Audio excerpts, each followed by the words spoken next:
ислам – религии, являющейся одной из наиболее распространенных в мире.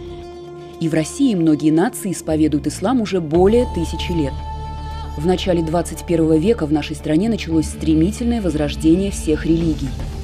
Между Волгой и Уралом, где издавна живет много мусульман, появились сотни мечетей, а сама вера обрела здесь тысячи новых горячих сторонников. Не секрет, что сегодня в исламском мире неспокойно. В разных уголках планеты возникло множество течений и группировок, которые имеют свой особенный взгляд на религию. По-своему трактуют ее, при этом считая, что только их понимание верно, а остальные правоверные заблудились. Представляющие эти течения проповедники развернули кипучую деятельность и на территории нашей страны, проявляя особую активность в тех регионах, где традиционно проживают мусульмане.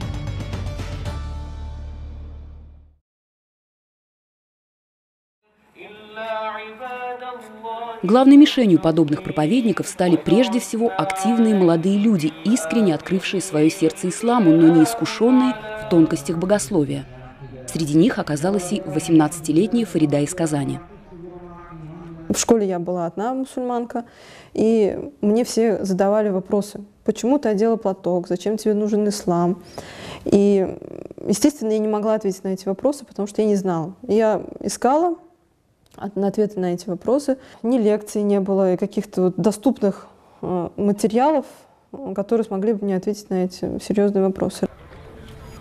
Отсутствием религиозной образованности молодежи при свойственном ей неуемном желании улучшить мир умело пользуются специалисты, обученные давать простые и оттого кажущиеся такими понятными ответы на сложные мировоззренческие вопросы, появляющиеся в головах молодых мусульман.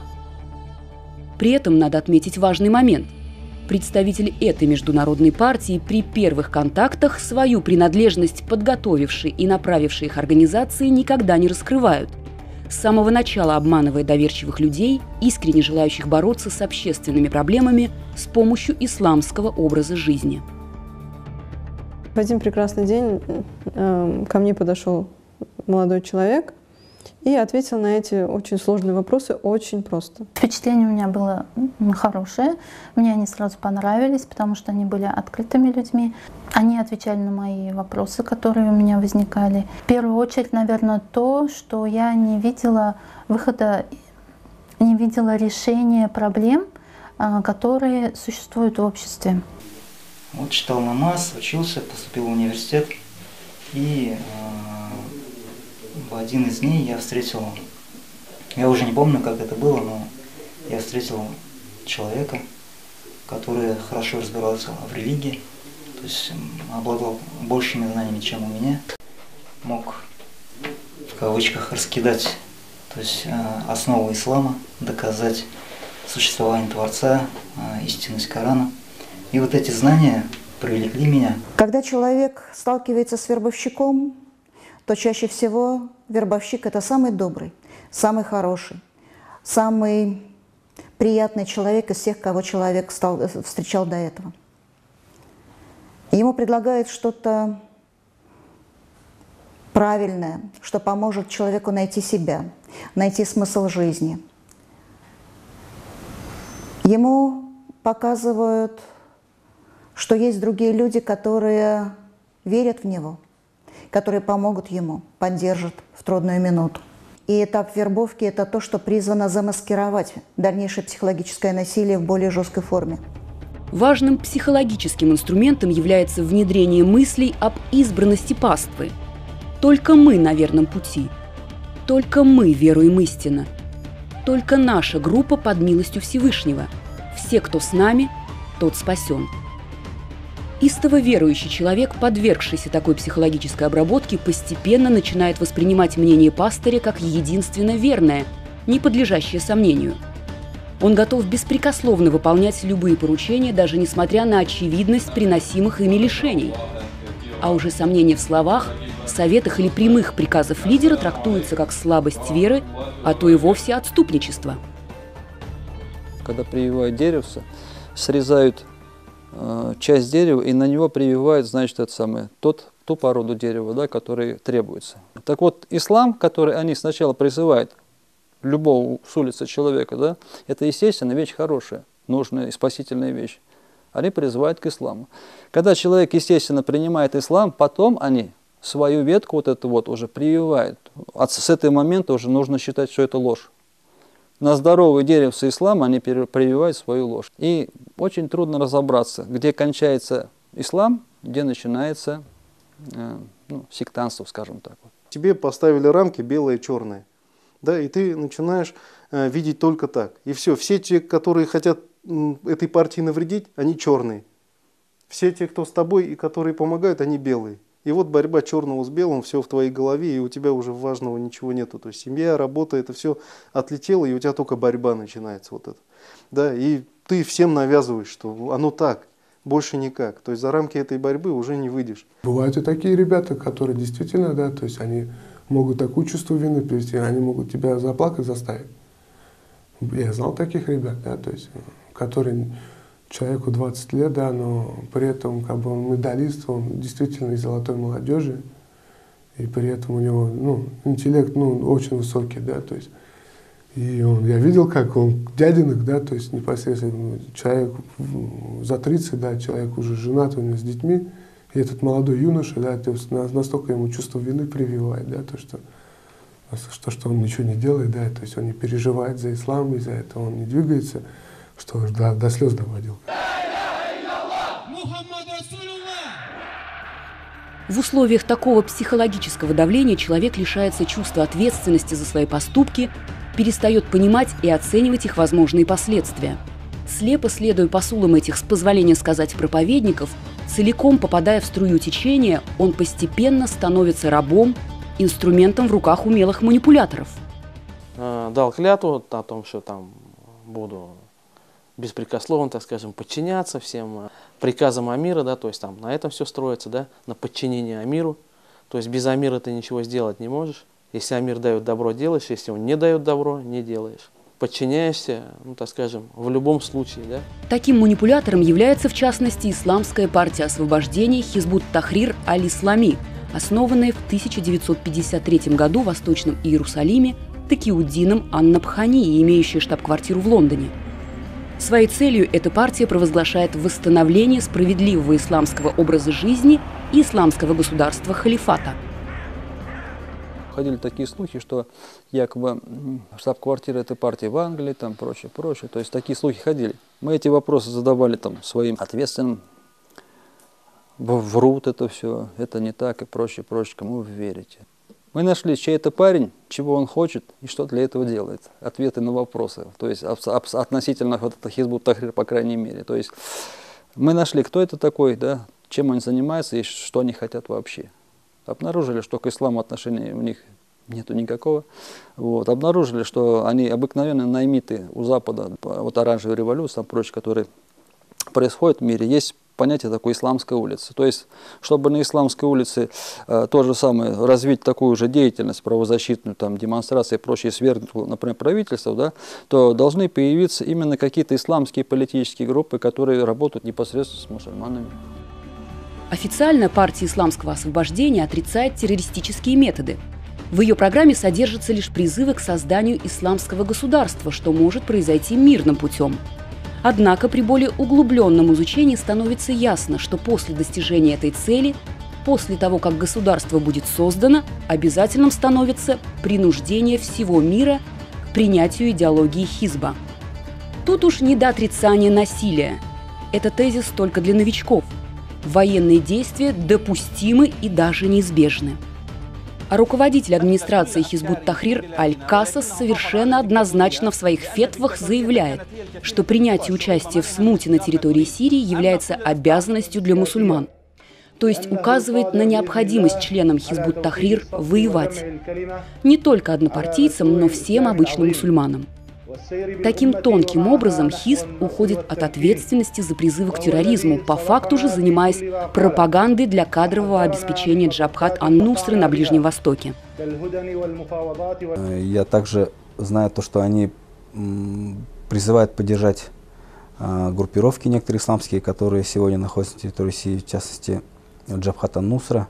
Вот про это я читал у них, что они считают, то, что это те влиятельные люди, кому по их методу нужно обращаться за помощью для восстановления исламского государства. Хизбут Тахрир считает, то, что джихад это неотъемлемая часть исламского государства и неотъемлемая часть внешней политики исламского государства.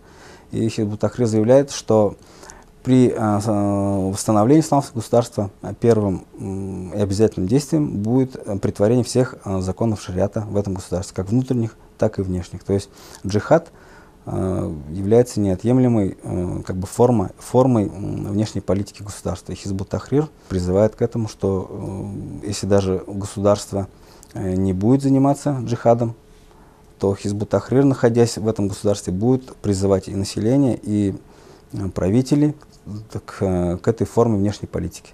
В книгах никакой, скажем, вооруженной борьбы, ничего.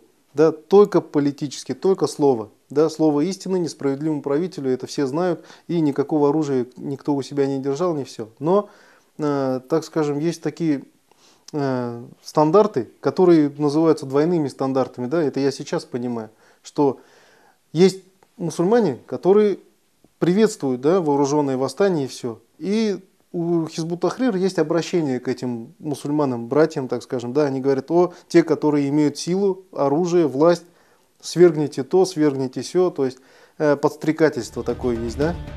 Структура партии Хизбут Тахрир строго централизованная, имеющая вертикаль управления. Национальная организация обычно находится под руководством группы из 12 человек, контролирующих местные ячейки. Женские ячейки существуют отдельно от мужских. Помимо каждодневной пропагандистской работы, включающей изучение специальной литературы, тиражирование и распространение воззваний, пресс-релизов, видеороликов и вербовки новых членов, Хизбут Тахрир занимается проведением резонансных акций, призванных дискредитировать государственную политику в глазах мусульман, сеять недовольство в обществе, сталкивать мусульман с гражданами других вероисповеданий. В 2013 году, сразу после того, как Россия предложила план урегулирования в Сирии, предотвращающий ввод иностранных войск, Хизбут Тахрир организовала в нашей стране самую масштабную протестную акцию за все время своего существования. Поводы нашлись. Слух о признании экстремистским перевода Корана Эльмира Кулиева, который члены Хизбут Тахрир преподнесли как запрет Корана вообще. Запрет ношения хиджаба в школах Ставропольского края, представленный как полный запрет на ношение платка. И смерть на Кавказе правозащитника, члена Хизбут Тахрир, трактуемое ими как убийство. Хотя до этого на Кавказе нередко проходили убийства имамов, на которые партия вообще никак не реагировала.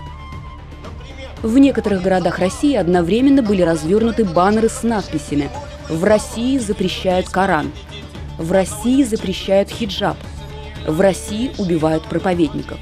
Одновременно в интернете через своих блогеров была развернута пропаганда протеста против якобы имеющихся нарушений прав верующих.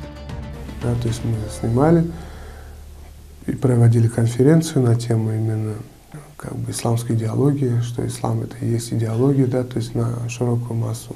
Еще были такие мероприятия. Потом, допустим, такие мероприятия, как никахи в мечетях, там где за городом, да, собирались по 500 человек, да, то есть проводили такую, большую-большую свадьбу. Это психологически очень сильно влияло. То есть это очень хорошо помогало, да, то есть чтобы те ребята, которые еще, может быть, сомневались, сказать, что нужно, да, действительно с этой партией двигаться. Тратя значительную часть времени на работу в партийной ячейке, активисты Хизбут Тахрир неизбежно обделяли вниманием собственных домочадцев, мало занимались воспитанием детей. При этом старшие родственники, как правило, относились к радикальным взглядам без понимания и даже с нескрываемым подозрением. Все это не могло не приводить к напряженным отношениям в семьях. Альхамдулилля, не было такого безвозвратного конфликта какого-то, да, но, естественно, отношения были натянуты. Мы не могли друг друга понимать. Проще говоря, родители были нами недовольны. Хотя в исламе говорится, что под ногами матерей рай. Если мы будем достигать довольства своей матери, то рай нам обеспечен. Мы почему-то игнорировали этот хадис. Столкновения были, да, в первую очередь моя супруга заметила то, что я долгое время посещаю так скажем, непонятно для нее какие-то мероприятия, уделяю мало времени семье. И это ее насторожило, после чего уже узнали и мои родственники, моя мама узнала. Так получилось, что дедушка, религиозный человек, мне говорил, что ты, сынок, ошибаешься, этого нет в религии. У меня изменилось все в голове, и я стал немножко другим. И это повлияло на меня. Совершил я глупую ошибку, поддался гневу, что ли сказать. В попыхах развелся. Жена ощущала недостаток понимания, недостаток ее воспитания с моей стороны, недостаток наших совместных гуляний и так далее, совместного проведения времени.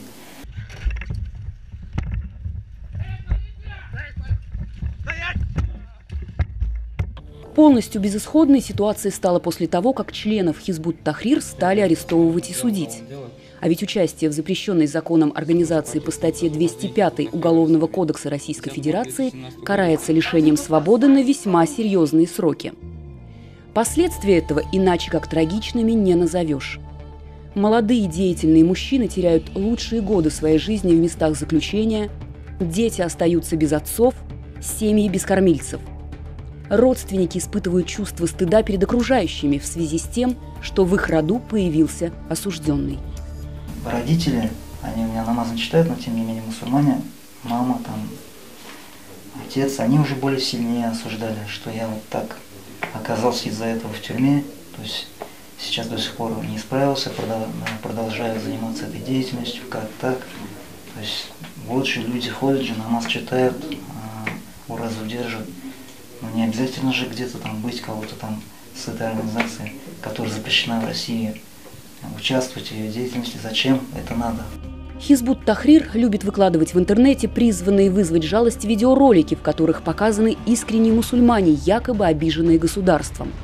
На самом деле, истинный виновник трагедии этих людей как раз и есть партия Хизбут-Тахрир, точнее те, кто прячется под маской ислама.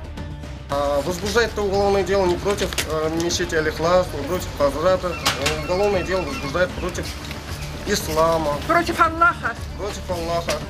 Даже в самом мусульманском мире партия Хизбут-Тахрир выглядит в определенном смысле чужеродной структурой, эдакой вещью в себе. Ее члены чувствуют себя комфортно и естественно только в среде своих единомышленников-однопартийцев. Вне этой среды они испытывают беспокойство, словно находятся в стане врагов. При этом высокомерно считают остальных мусульман грешниками, поскольку те действуют не в соответствии с разработанными данной группой методами. Поэтому с традиционными мусульманскими общинами и имамами у Хизбут-Тахрир складываются натянутые взаимоотношения. Люди, обладающие религиозными познаниями, имеющие устойчивое мировоззрение, как правило, не попадаются на крючок и не реагируют на провокации. У большинства мусульман о хизбут-тахрировцев сложилось устойчивое мнение как о выскочках, хулиганах, смутьянах, которые сами нарываются на неприятности, ведут себя неестественно. Аллах, прокляни неверных! Правда, был случай, когда партии освобождения удалось отобрать у беззащитных бабаев казанскую мечеть Аль-Ихлас, на строительство которой пенсионеры отдавали последние копейки. По решению суда деятельность этой религиозной группы в мечети Аль-Ихлас была запрещена, а само здание мечети пришлось перестраивать, так как оно от ненадлежащего использования чуть не развалилось. По сути, да, то есть самой вот концепции в Хизбут-Тахрире там описывается о том, что сам Хизб, да, вот именно адепты, члены этой партии, они должны естественным образом как бы раствориться именно в уме мусульман, да, то есть именно в этой общине мусульман.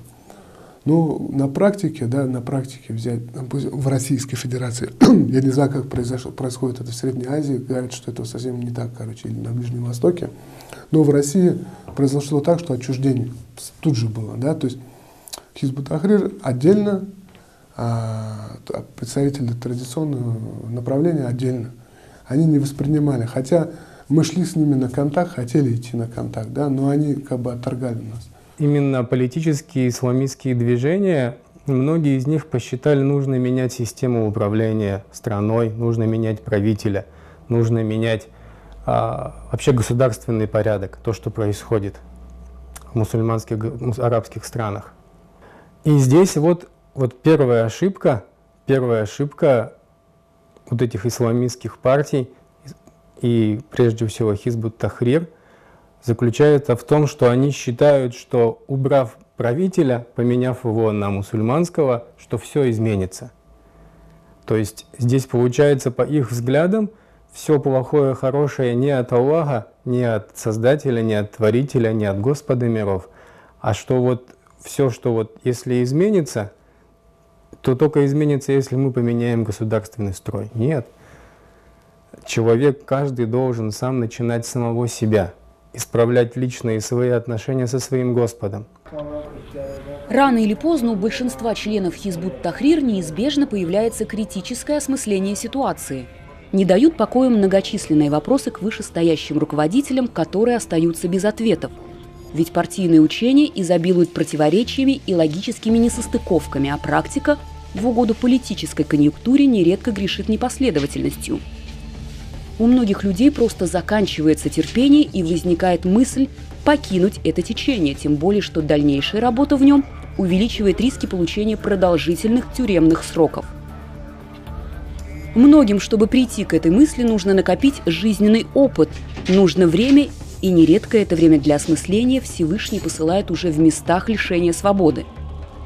Ведь в Российской Федерации, как и во многих других, в первую очередь в мусульманских странах, Хизб ут-Тахрир признана террористической организацией еще в 2003 году и запрещена наряду с 13 другими исламистскими структурами. Скажем, психологическая обработка очень идет такая сильная. Человек, попадая в хизб, его начинают оберегать. Вот это происходит только внутренняя, как бы, варка.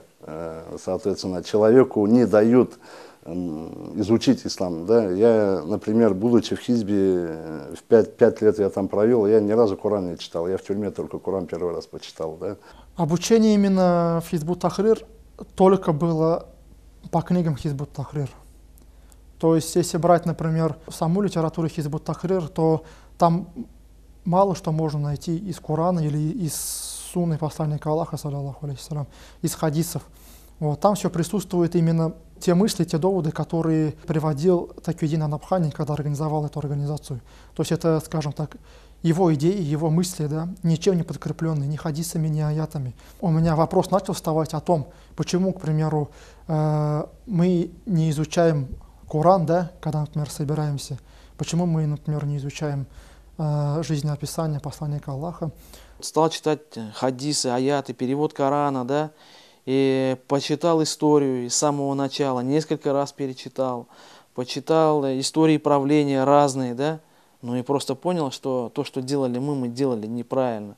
И уже после того, как происходит вот это все, да, после того, как, скажем, ломка у тебя прошла, вот это, да, ты понимаешь, что действительно это секта. Активные методы вербовки, психологическое манипулирование, направленное на удержание мусульман, лишение свободы выбора, а в последующем полное порабощение человека. Все это методы тоталитарного деструктивного культа, которым пользуется Хизб ут-Тахрир. А из тоталитарного культа, как известно, не так-то просто выйти самостоятельно. Во-первых, адепту мешают искусственно привитые страхи. Выйдешь из группы, станешь предателем, заблудшим, лишишься милости, спасения в судный день.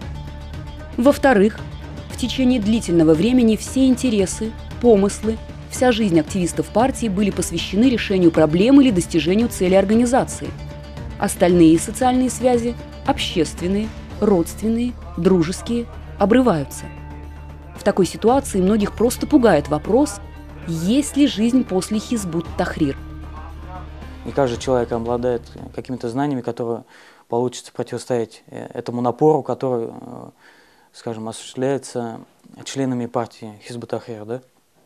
То есть, если человек имеет какое-то поначалу свое индивидуальное личное мнение, со временем, когда он, периодически общаясь с такими же членами партии Хизб ут-Тахрир, он перестает критически относиться к различным, скажем, поступкам, различным взглядам.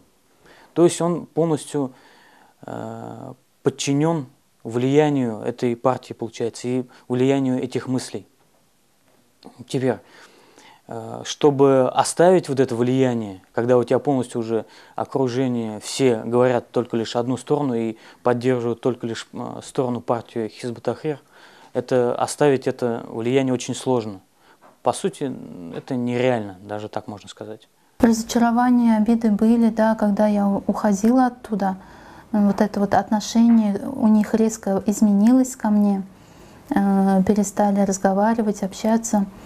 И мне непонятно было, как вот столь долгое нахождение с ними, то есть общение с ними, как оно вот могло вот так вот за один момент просто взять и исчезнуть.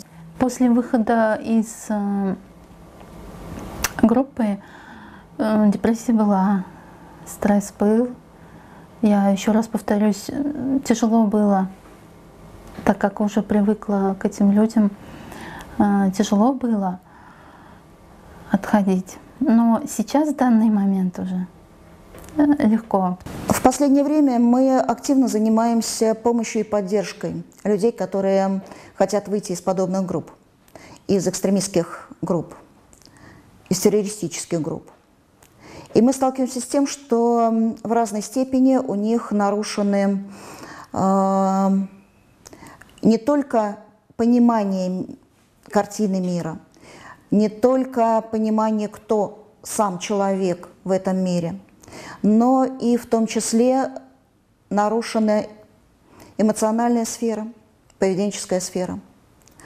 Когда человек уже не знает, как вести себя в этом мире, если ты не являешься членом той или иной группы. Например, если говорить о Хизб ут-Тахрир, то мы сталкивались с тем, что тот адреналин, на котором постоянно держат членов Хизб ут-Тахрир, когда человек выходит из группы, то ему этого не хватает. По сути, такая возникает адреналиновая ломка.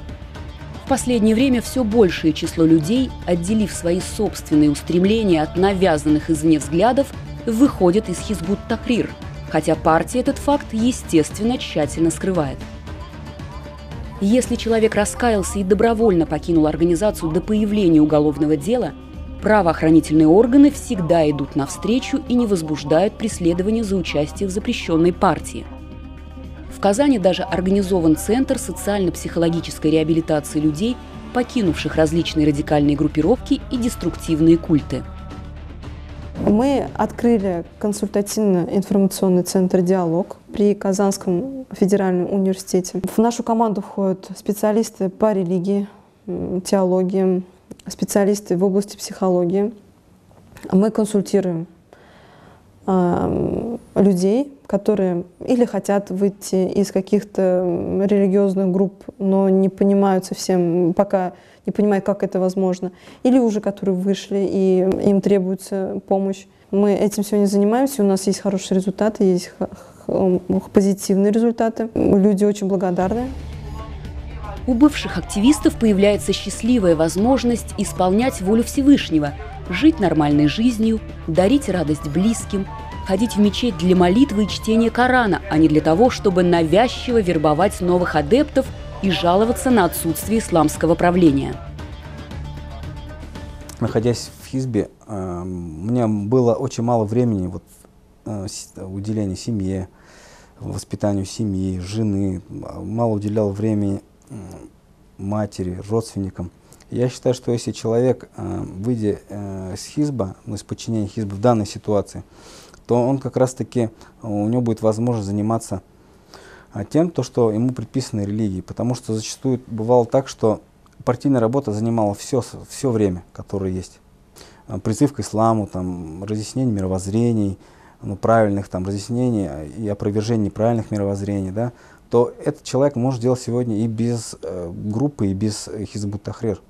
Когда приехал он в университет учиться в Казань, он начал ходить в мечеть. Оказалось, что это Хизб ут-Тахрир. Мы с мужем разговаривали с ним на эту тему, убеждали его, переубеждали. Но, к сожалению, он был как зомбированный. Он их оправдывал. Он сам уехал уж в Египет учиться, чтобы получить правильное исламское образование, выучить язык арабский, поступить в высшее учебное заведение исламское. Там, полгода проучившись, он оказался в Сирии. Сейчас я занимаюсь тем, что помогаю людям, которые были тоже в Хизб ут-Тахрир, восстановиться, помогаю им взглянуть на мир другими глазами. Это нужно для того, чтобы мной был доволен Всевышний Аллах, потому что Он побуждает делиться своим опытом. И я считаю, что это поможет нашей умме исцелиться. Я считаю, что это поможет нашей умме быть единой. Даже сам был удивлен, то, что неужели может быть так, то, что столько долгое время я противился вот этим знаниям, которые мне пытались еще на воле сказать, но я их не принимал, не понимал. А уже оказавшись здесь в заключении, мне просто достаточно было прийти и сказать вот так-то, так-то, так-то.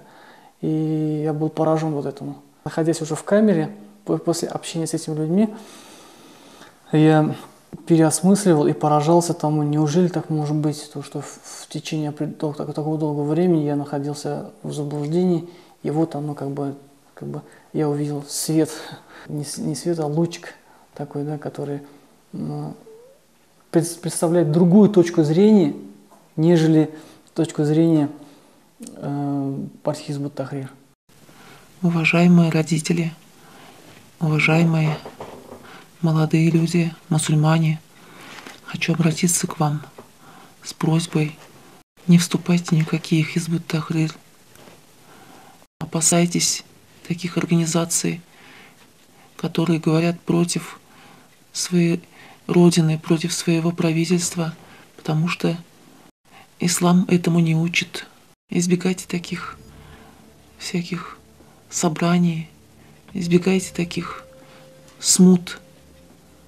Это настоящая смута. Ни к чему доброму это не ведет. Начинается разговорами, а заканчивается боевыми действиями. Ничего хорошего.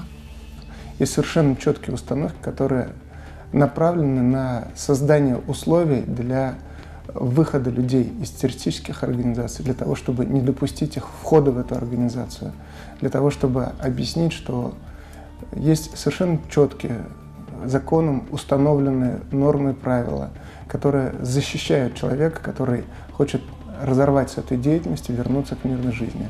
Это определено законодательством, это определено политикой президента страны, есть совершенно четкие нормативы и планы действий в рамках антитеррористической комиссии, в рамках Национального антитеррористического комитета, и эта задача государства занимается постоянно. Формат антитеррористической комиссии является очень удобным мостиком начала взаимодействия с такими людьми, установления с ними доверия, гарантии определенной защиты их от тех страхов, которые они испытывают. Люди, отказавшиеся от деятельности запрещенной в России организации Хизб ут-Тахрир, смогли, наконец, воспользоваться преимуществами, которые гарантирует государство и ислам. Это безопасность от совершения сомнительного, безопасность жизни, здоровья и чести. Стоит ли терять свободу, семью, ломать свою жизнь? Этот выбор каждый делает сам, лично и ответственно. И прежде чем этот выбор сделать, стоит еще раз подумать и воспользоваться предоставленным шансом. Ведь самым важным для Аллаха является жизнь и безопасность человека. Всегда эту деятельность можно остановить, всегда есть возможность прибегнуть к российскому законодательству, которое позволяет выйти из террористической организации и вернуться к мирной жизни.